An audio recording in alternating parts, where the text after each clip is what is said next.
Well, hello, New Life Church. Glad to have you joining us for our message this week. It was about a year ago that one morning I got up and I noticed that in our bathroom trash can, there was a little teeny mouse that was stuck at the bottom of it and totally unable to get out. There was nothing else in the trash can that I can recall. It was too small to be able to jump out. The walls were too slippery to climb out. There was nothing else like it could climb up to get out, and it was just helplessly down there, cowering in fear at me. But I had a problem. If I wasn't careful in trying to get it outside safely, if I picked up the trash can, for some reason it had a supernatural feat of strength and was able to use the momentum to be able to jump out and get loose in the house, well, then Nancy would have to deal with that. And of course, that wouldn't be a good thing. So I thought, what can I do? And I thought, well, here's what I can do. I can find something flat that can seal off the top of the trash can. Perfect idea. One of Nancy's cookie sheets. Not a perfect idea. Actually, I opted for a clipboard instead. Got the mouse outside safely, took care of that matter as judiciously as I could, and neutralized the threat. In walking outside, though, through the house with the can and the clipboard sealing it, I was so careful because one mistake and the mouse escapes and I lose the position of control, and now he has got the advantage. We're looking at the story of Joseph for these past few months now in the Old Testament, book of Genesis. Joseph, looking at Joseph and family and forgiveness and redemption. And last week we considered, we observed that hold your breath moment when Joseph reveals to his brothers that he is their lost long brother that they sold 22 years ago into slavery, and now he has risen to the powerful position of prime minister. And in that intense moment, I believe that he would have really struggled with, how do I forgive these brothers, these former scoundrels of mine that treated me with such evil 22 years ago, treated me in a way that led to so much pain and so much woundedness to my heart. As prime minister, with his brother Judah cowering on the ground and begging to become a slave, Joseph controls everything. But forgiveness means giving up a measure of control. Forgiveness means not holding fully accountable. Forgiveness means not exacting retribution. Forgiveness means giving up some of my rights and the risk that goes along with having them fall into the laps of somebody else. Take that clipboard off the can as I'm walking through the house, stumble or trip a little bit, and it comes off by accident, and the can tips at an angle where the mouse is able to quick jump out, and I lose control of where the mouse goes in the house. This is a reason why forgiveness is so perplexing for so many people. When we forgive, we're letting go of the conditions that are holding the mouse in place inside the house. And we're facing the risk that the mouse is now free to do whatever the mouse wants to do. So it's risky, and we can remember easily how our decisions to forgive in the past have burned us. And trust is really hard to expect when we've made ourselves vulnerable again, vulnerable to the same people or the same person who hurt us during a season of vulnerability in the past. So the question I have is, what can we expect to see? Or maybe what else can we expect to see? What is common, or at least what is likely, if we follow Joseph's example, if we extend forgiveness to undeserving people sometimes, and in doing so, give up our rights and give up our control? We're going to be in Genesis chapter 45 again today, and then actually we'll be wrapping up this series in a few weeks on Labor Day weekend. All right. So the first thing I think that we're going to be able to see here today is that we will see our true identity more clearly when we follow the example of forgiving, we will see who God made us to be. Genesis 45, verse 8 says this. Joseph is speaking to the brothers, and he says to them, "So then, it was not you who sent me here, but God. He made me father to Pharaoh, lord of his entire household, and ruler of all of Egypt. Now hurry back to my father and say to him, 'This is what your son Joseph says. God has made me Lord of all Egypt.'" When he was vulnerable and powerless before his brothers 22 years ago, they made him a slave. They established at least his physical identity as a slave. But being similarly vulnerable and powerless before God, and obeying what he knew God expected him to do, God establishes Joseph's identity and has fully restored his dignity. The word repeated in each of these verses, made, God, where he says, God made me father to Pharaoh. God made me lord of his entire household. God made me ruler of all Egypt. God made me lord of all Egypt. That word made is a common word that is most often translated simply as put into place. God put me into my position. God established my identity. God established me where I am. It's an active word. It's not just like a concept. All right. Joseph is saying, God changed my identity and he installed me to be like a father to Pharaoh, to be the lord of the entire palace, to be the ruler of the entire nation. So asking for and receiving forgiveness through Jesus, we know that it makes us children of God. That identity is established through the receiving of the forgiveness that he offers to us. But I believe that the full extent and awareness of that identity as a child of God only comes about when we similarly extend his forgiveness to those who have hurt us. Years ago, I found myself in a situation where God was just pushing me deliberately and without ceasing toward extending forgiveness to someone who had wounded me. I resisted it, like some of you probably have done. Maybe like some of you are doing. That person wasn't asking me for forgiveness, and I didn't want to grant it. Now I know some of you are probably thinking, he's our pastor and he doesn't like to forgive. No, sometimes I don't, because it's hard.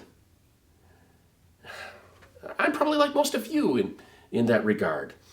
But God wouldn't let me escape it. God wouldn't let me avoid it. I'm sure during that season I was struggling to be able to sleep at night and then waking up early in the morning and struggling to fall back asleep again. And finally, in a moment of total surrender, I prayed and I released that person from any guilt. And when I did so, there was this deep catharsis, this just emotionally being overwhelmed. It was just like something was coming out of my spirit, out of my soul. And I remember crying and just sobbing at the pain of what was being represented here.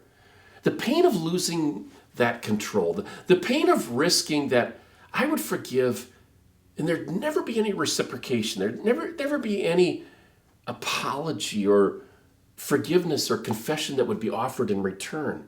And as I sat there praying with my heart in anguish at giving up my right for some hope of future, get-evenness, the thought hit me. How could Jesus ever have so thoroughly forgiven a stubborn and rebellious people, knowing that so many would never ask him for forgiveness? It was a moment where I sensed my true identity with Christ more than ever before. And I remember thinking again of Paul's words in Philippians 3, verse 10, which I've returned to so often, where he says, Paul writes, I want to know Christ, and I want to know the power of his resurrection and the fellowship of sharing in his suffering, becoming like him in his death. And I remember feeling in that moment that I think my spirit suffered more in that moment than perhaps I've suffered anything in my entire life. And it was just tearing me up inside. And I thought, okay, I can understand just a small little morsel of the type of suffering that Jesus went through for us. And it was way, way more than the physical suffering. Nothing in my spiritual experience has revealed more to me about Jesus's heart and his love and my identity as the focal point of his love than those moments of painful, anguished forgiveness of an undeserving person. Now, I just say all of that with the full understanding that I am not deserving of the forgiveness that is offered to me of God either. All right? So I can call that person an undeserving person, but I myself, I know I'm an undeserving person too. Okay? Similarly, undeservedly, Joseph had been established by God as Father, as Lord, as ruler. And he chose to pass on similar grace to those undeserving brothers of his. He had ultimate power, and he chose to not use it for evil. And his identity reached fullness. Most of us know Nelson Mandela as a smiling, genial voice for true democracy in South Africa in the 1990s. In his old age, he sure appeared to be very winsome, but that wasn't always the case. He was an activist. He was associated with terrorist organizations when he was in his 20s and 30s and 40s. In those younger years, as a protester, as an organizer, as a ringleader of activists, some would call him a terrorist. He was deemed to be a genuine threat to the authority of the white leaders in South Africa, to the point that he was sentenced to life in prison in 1962 at the age of 45. During those years then of prime influence, his late 40s, his 50s, and his 60s, he was confined to prison, finally getting released 27 years later after he had turned 70 years old. But his legacy after his imprisonment was marked by a change of tactics. There was a softening in his approach. And he eventually became South Africa's elected president. And when he got into that role, instead of exacting vengeance on his white imprisoners and the white community, the white ruling structure at large, he ended up forming the Truth and Reconciliation Commission in South Africa. And it was set up as a way for white offenders and black offenders, many of them bombers, many of them murderers, many of them guilty of lynchings, that they could come before the commission, they could admit their crimes, and then they could be exonerated without having to pay the price. A lot of people were outraged at that. But a now older and wiser Mandela knew it was the only way to bring healing to his people, to their country. And it provided a measure of stability that probably was unthinkable for people prior to his ascent as the president of that country. His identity will never simply be president of Black South Africa. His identity is always going to be as the president of South Africa. All of it. Undoubtedly, his greatness, knowing that he was flawed and committed atrocities in his younger years, or associated with people who committed atrocities at least, his greatness was cemented not because of his protests, but through his incredibly wise decision to apply forgiveness liberally. I think God cements our legacy and our identity when we arrive at his level of offering forgiveness to the undeserving. Here's a different thought, okay? A second thought, okay? As I had mentioned last week, don't forget the unique aspect, the unique following aspect of forgiveness, which is that the offenses of the 10 brothers had taken place when they were in the positions of leverage and authority, and Joseph was just a teenager. Leverage and power, I should say. Joseph was just a teenager. That's when they took advantage of their circumstances and sold him as a slave. But the forgiveness that is being offered by Joseph is taking place when he has sovereign power and when they are helpless. So with that in mind, this is what Genesis 15, verses 14 and 15 have to say. Then Joseph threw his arms around his brother Benjamin and wept. And Benjamin embraced him, weeping. And he kissed all of his brothers and wept over them. Afterward, his brothers talked with him. What a curious phrase I find that to be. It's such a contrast from Genesis 37, when we were told early on in the story of Joseph that his brothers were so angry at him, so jealous of him, that they could not speak a kind word to him. Now they're talking together. Here's my conclusion. These brothers, all of whom are adults, they are married, they are all fathers. For the first time in their lives, with Joseph, they are sharing life without hostility, without rivalry for dad's favor, after a lifetime of contending with one another. I believe this is probably the first time in their lives where they did something so basic, so foundational, so simple as to just talk with each other. Afterward, his brothers talked with him. This is what it looks like when relationships get reset through the vulnerable path of forgiveness. The playing field is leveled, fear is dispelled, and civility is restored. Authority and power is disarmed. It's a return, if you will, to the simplicity, to this shalom, to the purity of relationships as they were originally in the Garden of Eden, the relationship between Adam and Eve, and the relationships that Adam and Eve had with God in heaven. There was purity there. There was no offense. Forgiveness alone produces this type of relational wholeness. It's just like reset to zero, and let's just talk about life without a past history that has to dominate our relationship right now. Now, let me challenge your vision a little bit with a few seemingly unrelated examples. All right. If we could somehow reset Minnesota's rivers and lakes to pristine condition without any invasive species like zebra mussels or carp, if we could do that simply through forgiveness in our relationships, wouldn't we? I know, weird concept, okay? And I get it. I'm thinking theoretically right now, all right?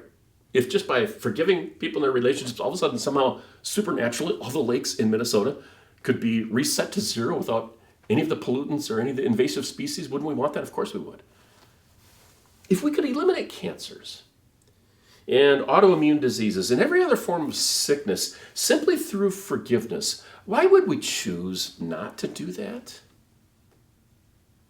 If farmers and gardeners and foresters could destroy all noxious weeds and destructive insects simply through forgiveness, who would say never?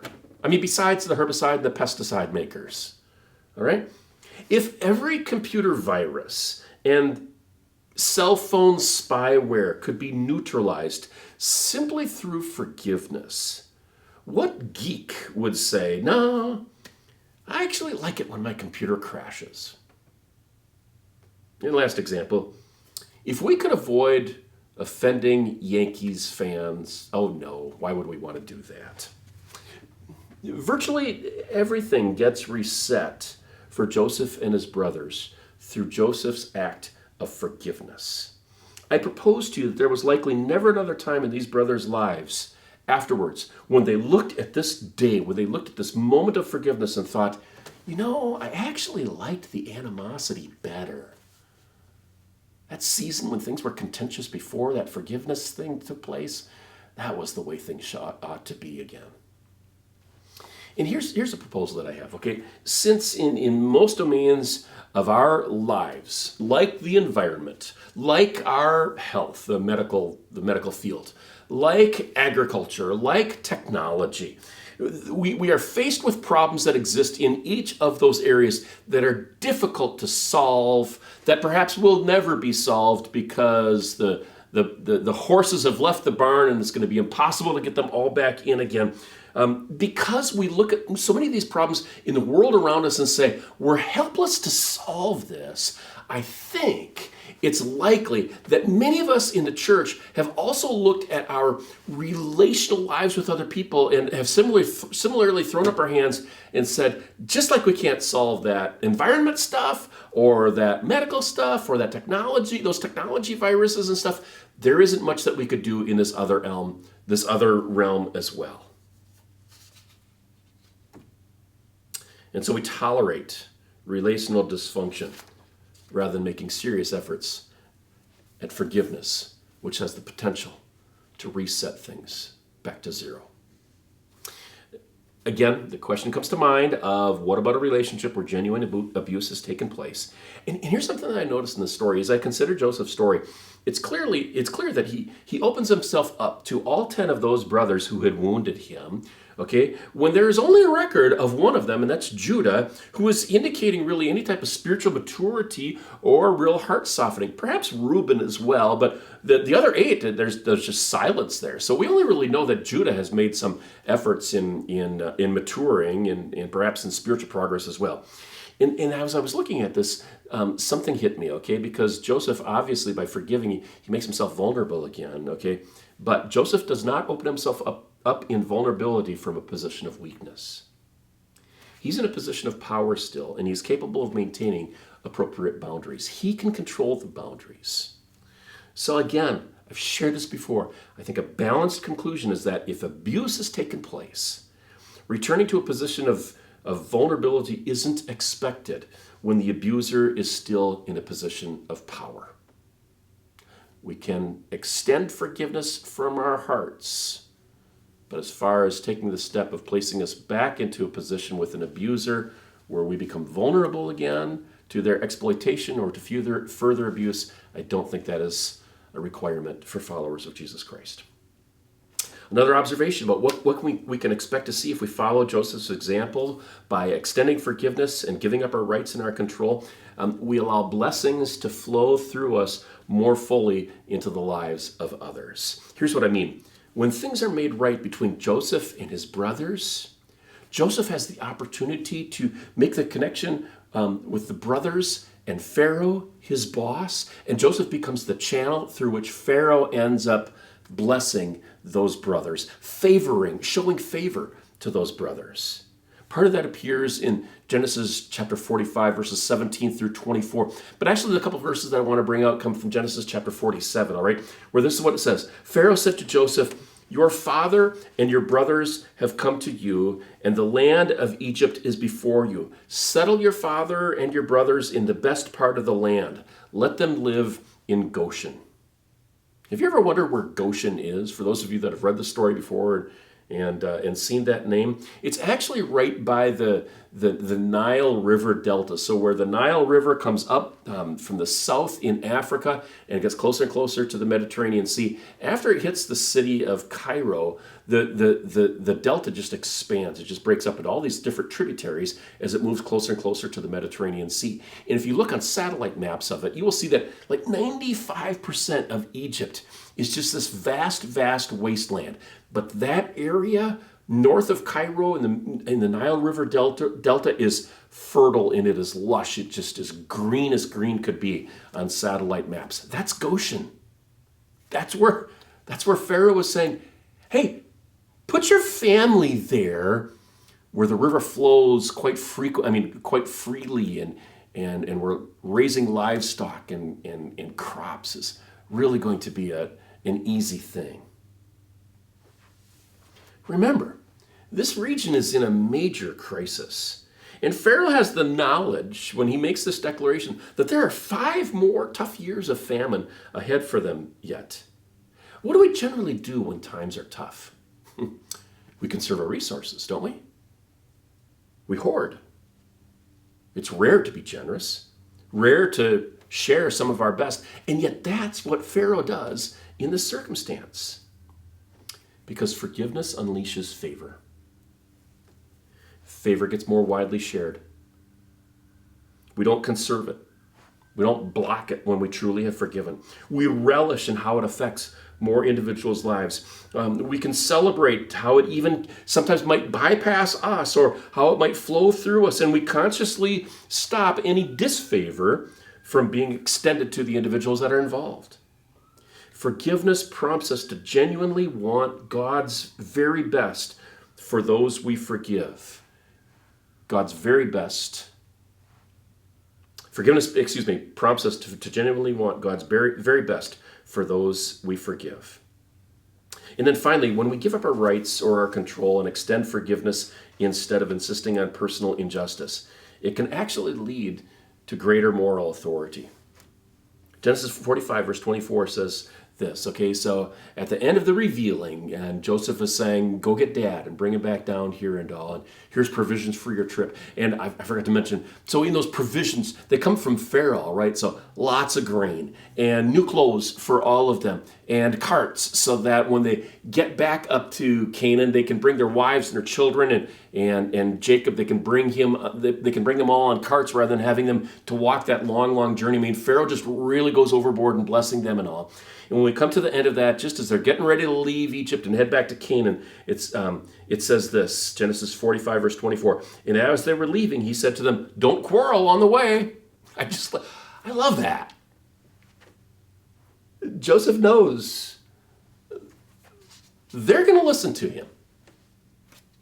I think he had to have laughed maybe when he said that. Hey guys, get along on the way home. Why can he say that? Why does he know that they're going to listen to him?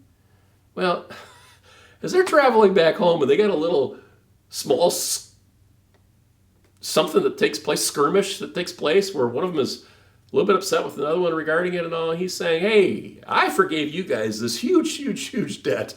Be easy on each other. Nothing that's going to happen on the journey all the way home is going to be anywhere near as bad as what you guys did to me. If I can forgive you, forgive each other. Don't quarrel along the way. Whoever extends grace has the most solid platform from which to recommend grace to others. Whoever goes the extra mile for relational health increases their influence in others' lives. Joseph is almost 40 years old when all of this takes place. For 4 decades, strife and jealousy and anger and unresolved offensive have gummed up those sibling relationships. All of that dysfunction exists at the beginning of Genesis 45. And through his act of forgiveness, virtually all of it has been power washed away by the end of the chapter as they leave to head back home again. The power of forgiveness. The wisdom in taking the risk and losing control.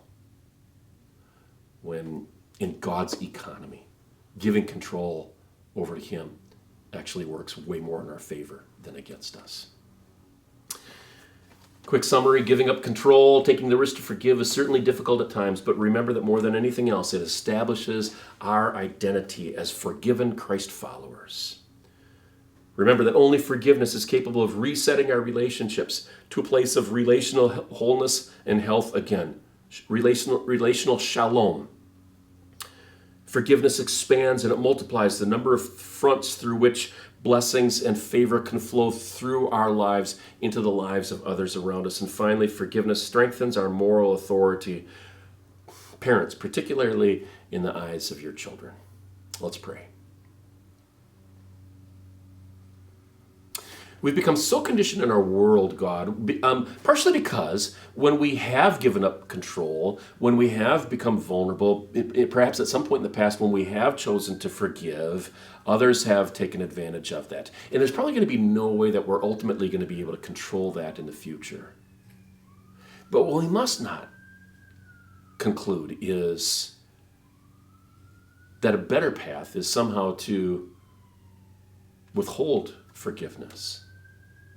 Maintain some concept that we still are able to be in control of our lives, or maybe the other person's life, through holding on to bitterness. When you want us to say, would you risk it and hold on to my hand as I walk with you through a season of forgiveness and power wash out all of the negative dysfunction from those relationships that have accumulated over the years. Once again, God, make us like Joseph in this regard. Give us the wisdom to say, as we have been forgiven by Jesus, we choose to forgive others.